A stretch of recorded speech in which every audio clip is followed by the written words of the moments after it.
Hi, this is Sarah Webster. I'm the music supervisor from Pitch Perfect 1 and 2. And you are watching MUBUTV, Music Business Television.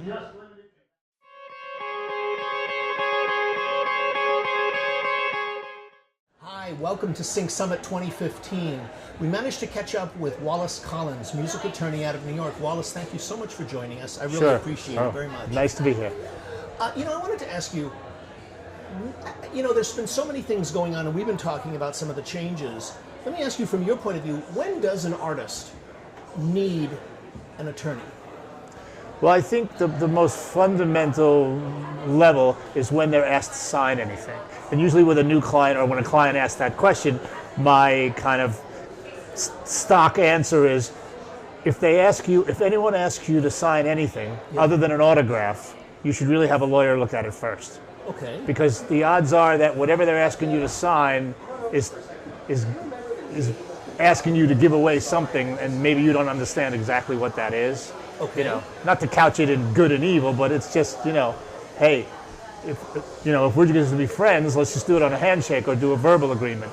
If someone's asking you to sign a contract, now it's business. And so I think you need to pay attention, and I think one of the things where a lawyer comes into play is that a lawyer is going to be your guardian angel, in effect. Going to look at it, going to translate it, going to explain, particularly to an uninitiated artist or songwriter or producer, someone new, how the business works and what are the expectations, what are the standards, what's a typical thing that happens in a deal, because the artist might, or the producer or songwriter, might see only one deal.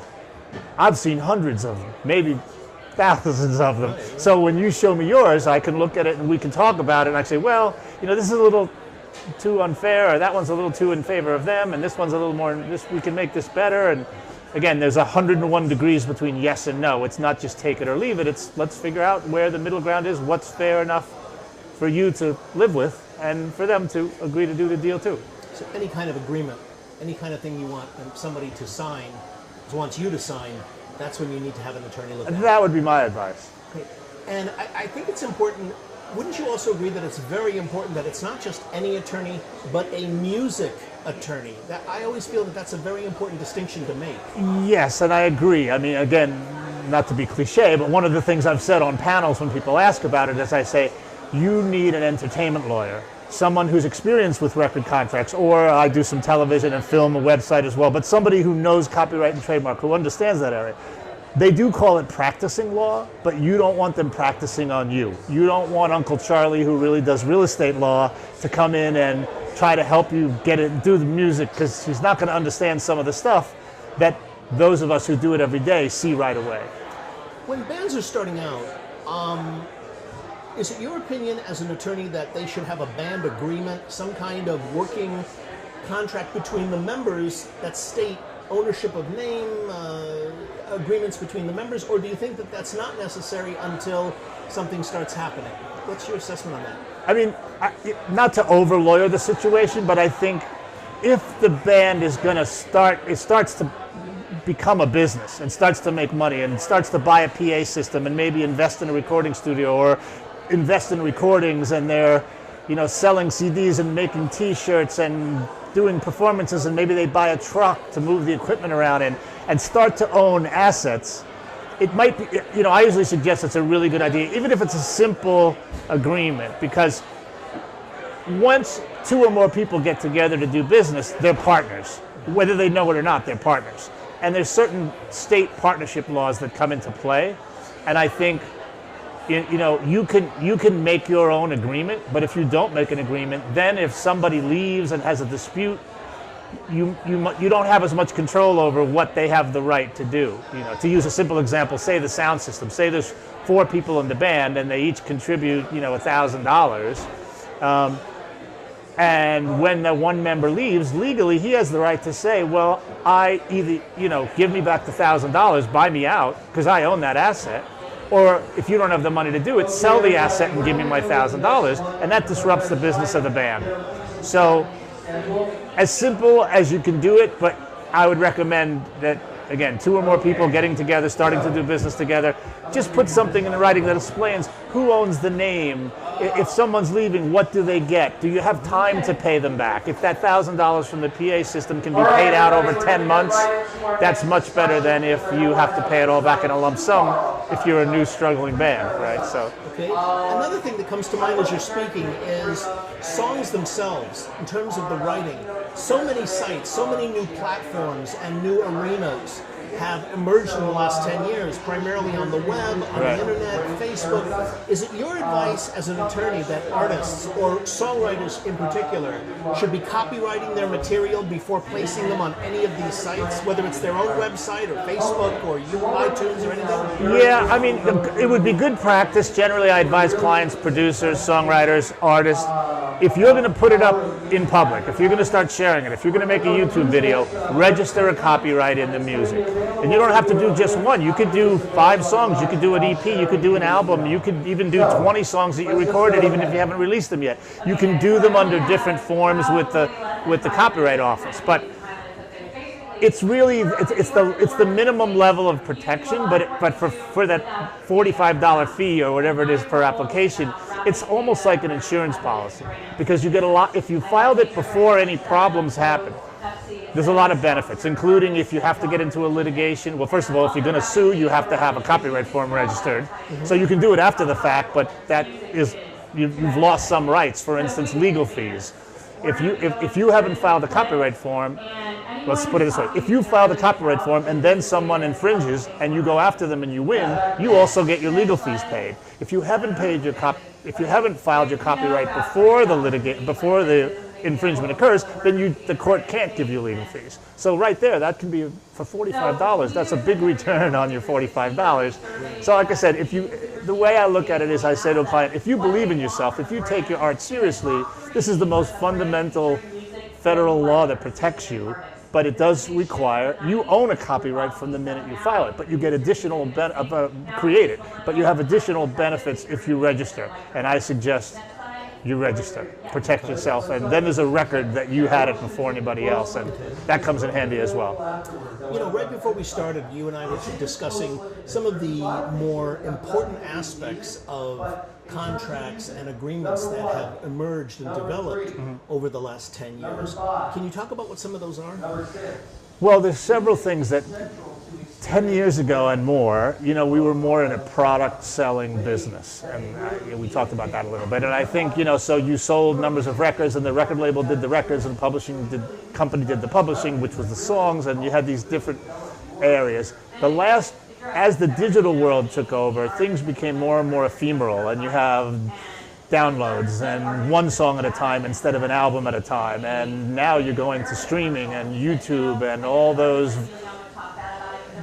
technologies where the music business is based more on plays and views and listens than it is on product buying. And I think that's the way we're going. So the contracts have changed a bit because, for instance, 20 years ago, we talked about this a little, 20 years ago, you would have a straight royalty, say 10%, if the record label sold at retail, and then any licenses to third parties were a 50-50 split, because there weren't many of those. Maybe a compilation, maybe an overseas, maybe a movie, something like that.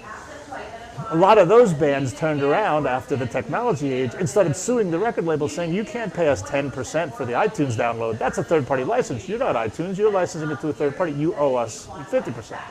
And Eminem and several there were class actions, Allman Brothers, whatever, and a lot of them, well, a couple cases went in favor of the artist, saying, yes, that's a license. It's 50-50 according to the agreement. And several of the cases continue to settle, including some that I've been involved with for older artists. So one way to resolve that in the newer contracts is the record labels just say everything is a royalty. So if you're getting that 10% royalty, you get 10% of every use and exploitation of what we do with the song. And there may be some carve-outs negotiated, but generally they don't do that either or anymore. It's all uses of that master that we're paying for. Your royalty is that percentage. Okay. Based on that, do you see, as you mentioned, we're moving to an access model, Right. where we're going to be evaluating success based on plays rather than on units Right. that were sold. Right. Do you think that's going to fundamentally change the relationship between label or company and artist, or not? I think a little bit it has already changed it.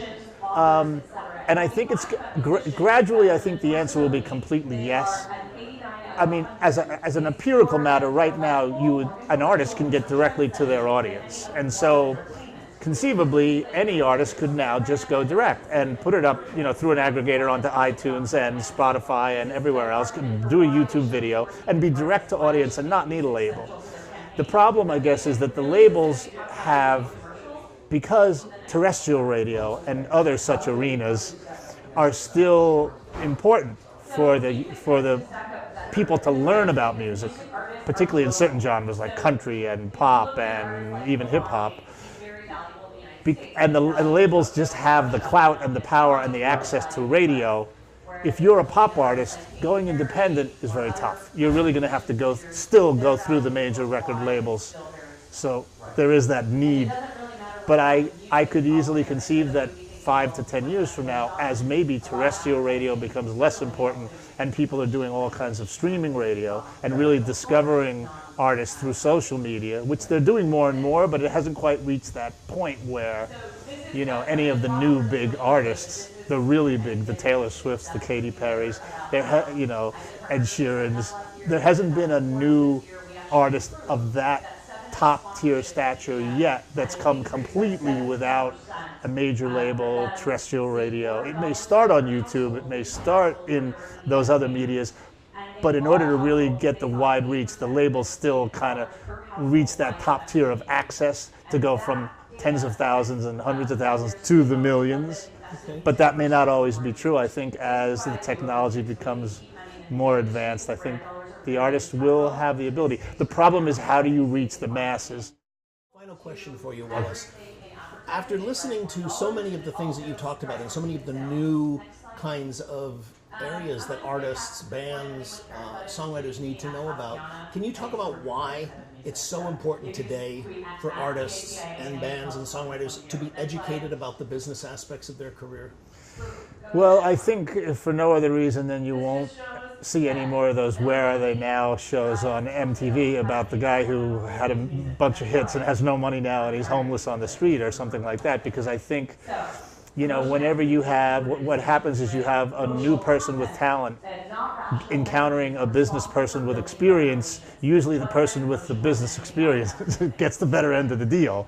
And I think, again, not to self-promote lawyers, but I think a lot of what a lawyer does is that we're not on a commission basis. We're not incentivized. We want your success, but we're really paid just to give you an honest advice about what this deal is, and work with a client to kind of talk about what do you want to do and what is this person offering you, and is this a deal you want to do, because I can explain to you as a client the pros and cons of doing this deal and what you'll get from it. And you as a client might say, yeah, that's what I want to do, or you might say, oh, that's not really what I think I can do it differently than this, particularly with the newer 360 deals where they want a piece of live and a piece of merch and a lot of stuff like that. And sure, if it's a big company and they're giving you millions of dollars, maybe will agree to do that deal. But if it's someone who's got no experience comes along and says, hey, sign to me and I'll get you a record deal, but in the meantime, I own all of your rights, you might want to make sure you have a 6-month or a 12-month out. Like, we might negotiate something like that. Fine, you have 6 months or 12 months to make a deal, and if you don't, then we get everything back and we can go elsewhere. So again, every negotiation is based kind of on leverage and what each side brings to the table. Okay. All right. Thank you so much for doing Sure. this. I really appreciate it. Sure, Rich. All right.